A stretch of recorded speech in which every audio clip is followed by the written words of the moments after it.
of fuel subsidy. Unfortunately, the budget that I've glimpsed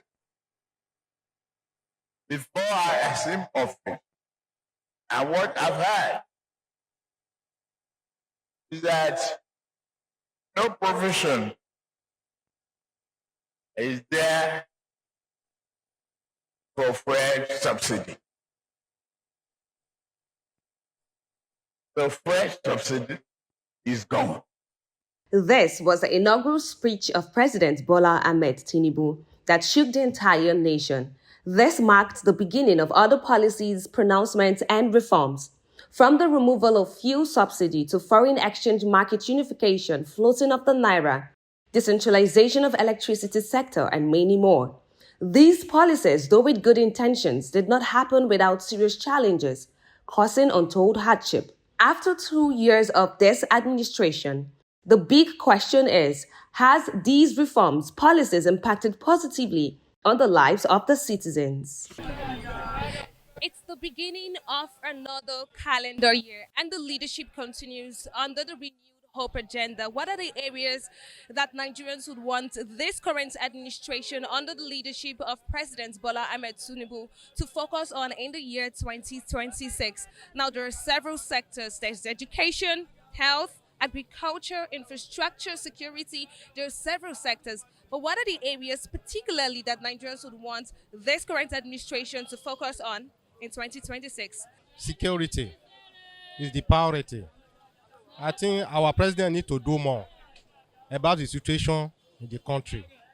The insecurity in this country is everybody focus on it.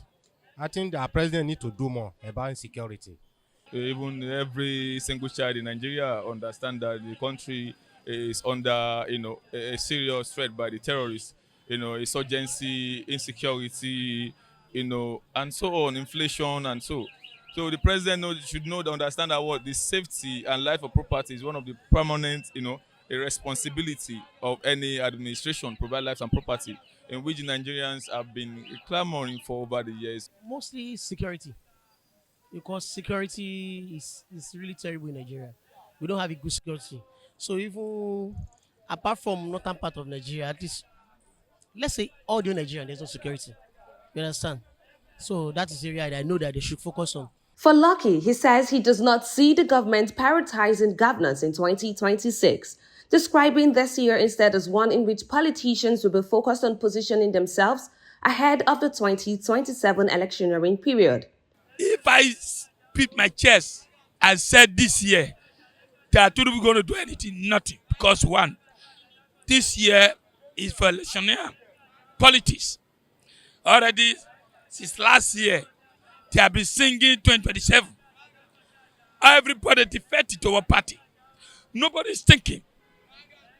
My people who voted for me at 2023, what have I done to them? Nothing. Nigeria faces significant security challenges. The Global Terrorism Index ranks Nigeria with a score of 7.575, one of the countries with highest terrorism threats worldwide. With 2027 drawing closer, the coming year may test the government's ability to balance leadership with political ambition. Esther Umelo, Rapid TV, Lagos.